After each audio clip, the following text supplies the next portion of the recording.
On November 12, 1944, the cold Norwegian fjord reverberated with the approach of Lancaster bombers, each carrying a revolutionary payload, the colossal 12,000-pound Tallboy bombs. These behemoths were designed to pierce deep into their targets before detonating, a feat never before achieved in military history. As the crews approached the Kriegsmarine battleship Tirpitz, tension gripped the men. The bombardier's voice cut through the silence, quote, "Steady." He then aligned the Tallboy with its target. With a heavy release, the bomb plunged, driven by gravity at speeds close to the sound barrier. Moments later, a colossal explosion rocked the fjord. The Tallboy had struck, burrowing through the Tirpitz's armor before unleashing its destructive power deep within. The enormous battleship, once an emblem of naval strength, was left fatally wounded, flames and smoke marking the impact of a weapon that redefined aerial warfare. As the aircraft turned away, more bombers approached, ready to unleash their Tallboys on the wounded giant and sink her for good. When World War II broke out in 1939, all engaging armies employed bombs designed to carry as many explosives as possible to maximize damage at the cost of thin skins or shells and bomb penetration. This decision was also made to maximize the firepower a bomber carried into combat to avoid additional sorties. Such choices were practical, as these loads were ideal for general-purpose bombs destined to destroy enemy defenses, factories, rail yards, and other objectives that lacked additional armor. Nonetheless, as the conflict progressed and the Wehrmacht established its dominance over most of Western and Eastern Europe, its forces began building extensive defensive fortifications to protect military installations, factories, and other areas critical to the war effort.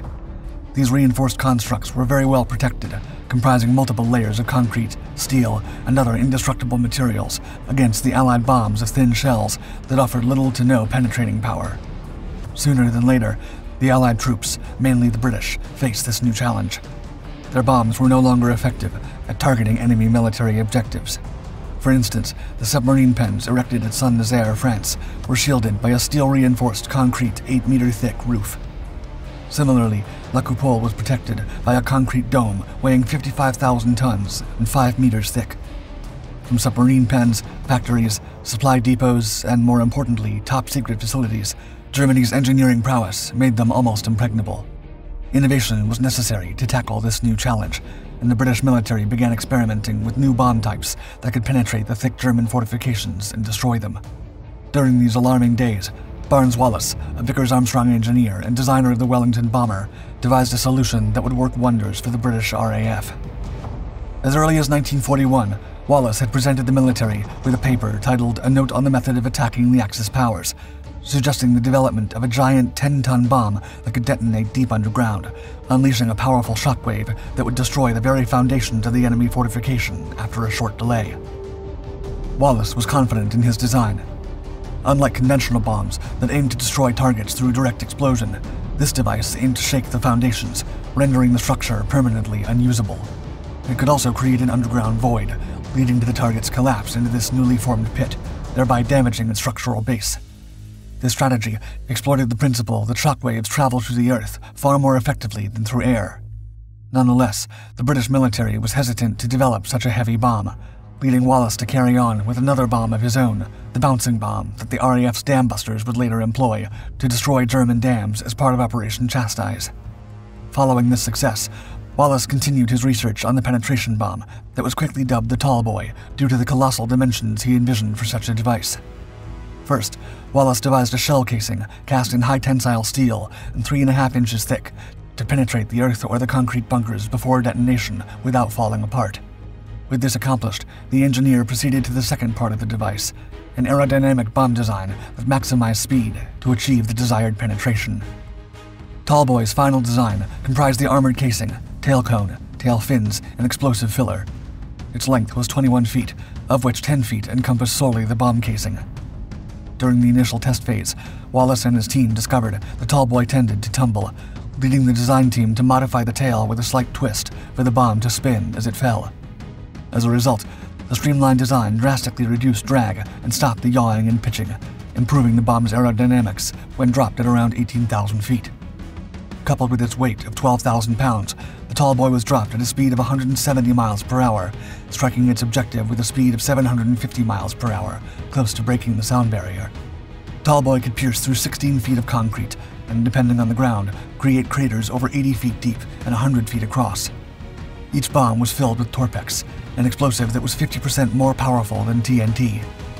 This explosive comprised aluminum powder in the compound, allowing it to generate a longer pulse to be transferred through the area of effect. Thus, employing it guaranteed that once the bomb penetrated its objective and detonated, the magnitude of the explosion had a devastating earthquake effect. Although Wallace and his team did not know it yet, they had developed a bomb that, although not as destructive, was far heavier and longer than Little Boy and Fat Man, the two atomic bombs that would be dropped over Japan before the war ended. Engineered for destruction, the Tallboy bomb was a masterpiece of war technology, each equipped with 3 high-precision No. 58 Mark I tall pistols. These mechanisms were set to unleash havoc with a calculated delay, allowing the bomb to plunge into the earth or concrete before detonating deep within enemy fortifications.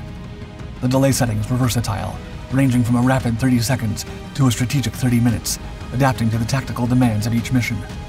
Ensuring absolute efficacy in the heat of battle, 3 Type 47 long delay fuses were embedded within the bomb's stern. Tallboy's design was revolutionary, crafted to hit and undermine. This was its true power. More devastating than a direct hit, the Tallboy's subterranean shockwaves caused catastrophic structural failures, damaging enemy fortifications and leaving them fundamentally unstable.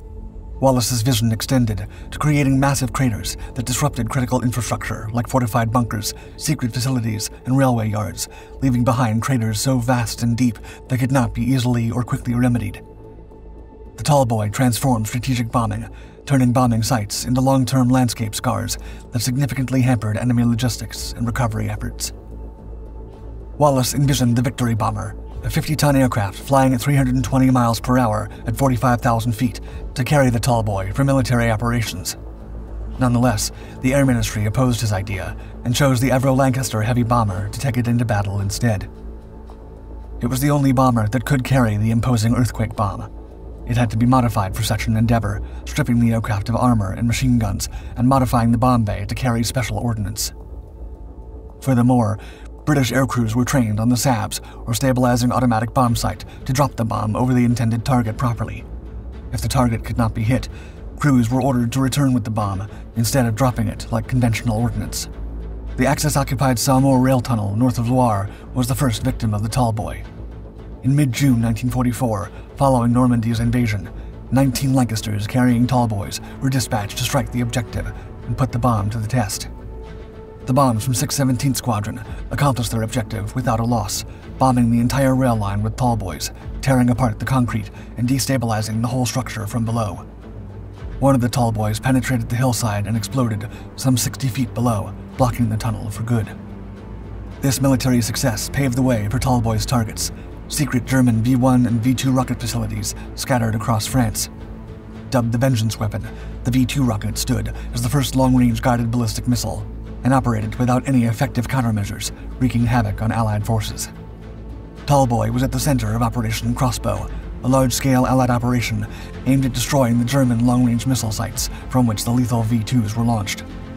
The primary targets of the Tallboys dropped by British air crews were the launching sites, storage depots, and production facilities of the V1 and V2 missiles. These were often heavily reinforced with concrete and steel to withstand aerial bombings. Notable targets included the Fortress of Mimoyek site intended for the V3 cannon and the Siracour bunker, a V1 storage and launch site. Other facilities destroyed by Tallboys were located at Vatten, Vizernes, and Rilly-la-Montagne. Sometimes under heavy escort by Mosquitoes and Mustangs, and sometimes alone, the Avro Lancaster flew into harm's way and delivered their Tallboys with precision. The use of Tallboys forced the Germans to reconsider the construction of their missile facilities. As they could penetrate previously impregnable bunkers, the Germans began constructing even thicker reinforced concrete structures. They relocated critical aspects of their missile program underground into natural caves and tunnels where possible. By targeting these facilities, the Tallboy succeeded at disrupting the production and launch of V2 rockets, saving Allied troops from obliteration at the hands of the sheer firepower of the Vengeance Weapon. Tallboys also decimated Kriegsmarine dockyards and U-boat pens from 1944 onward with an elevated success rate. U-boat pens were also heavily protected to withstand conventional Allied bombing raids. Thick layers of steel and concrete guarded the Atlantic and North Sea commerce raiders, the German submarine crews. However, that was not enough to save them from Tallboys, and their unique earthquake effects. Brest, Karaman, Le Havre, Lorient, and other locations were soon targeted by Tallboy bombs that, with the accuracy of a seasoned sharpshooter, penetrated deep into the enemy fortifications and blasted the concrete infrastructure to pieces. As a result, several U-boat pens were rendered useless, significantly limiting the capacity of the Kriegsmarine by the war's end. Despite the incredible results of Tallboy against the German war effort, none came even close to its most extraordinary feat, sinking the Kriegsmarine's battleship Tirpitz, the sister ship of the colossal Bismarck.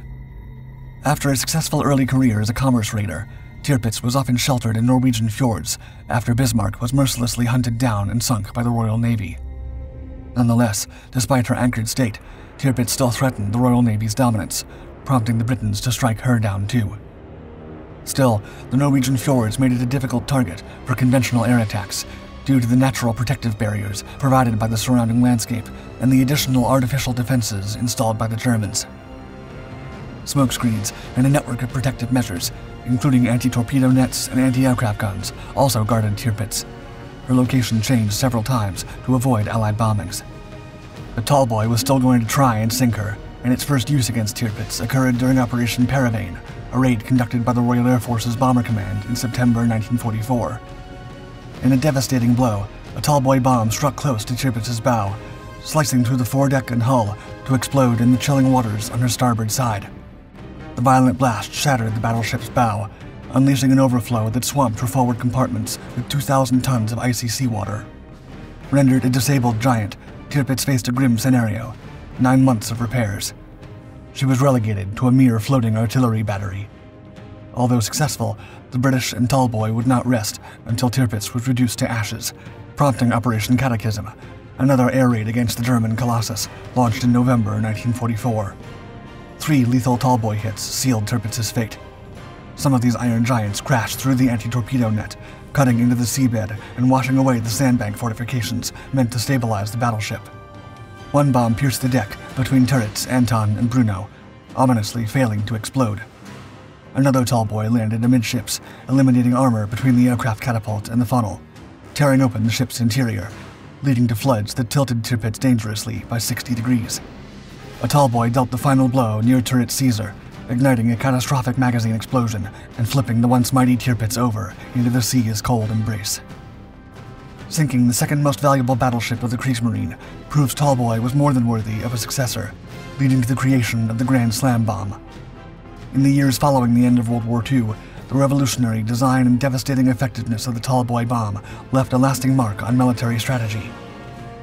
While the direct post-war use of the Tallboy was limited due to the advent of nuclear weapons, its conceptual impact continued to influence the development of strategic bombing and precision munitions. The Tallboy pioneered the practice of targeted deep penetration, a principle that would evolve into modern bunker-busting technologies used in contemporary conflicts. Today, the legacy of the Tallboy is evident in the precision-guided munitions that arm modern militaries, continuing to shape the tactics and tools of warfare with the underlying philosophy that strategic impact often requires striking at the very foundation of the adversary's strength.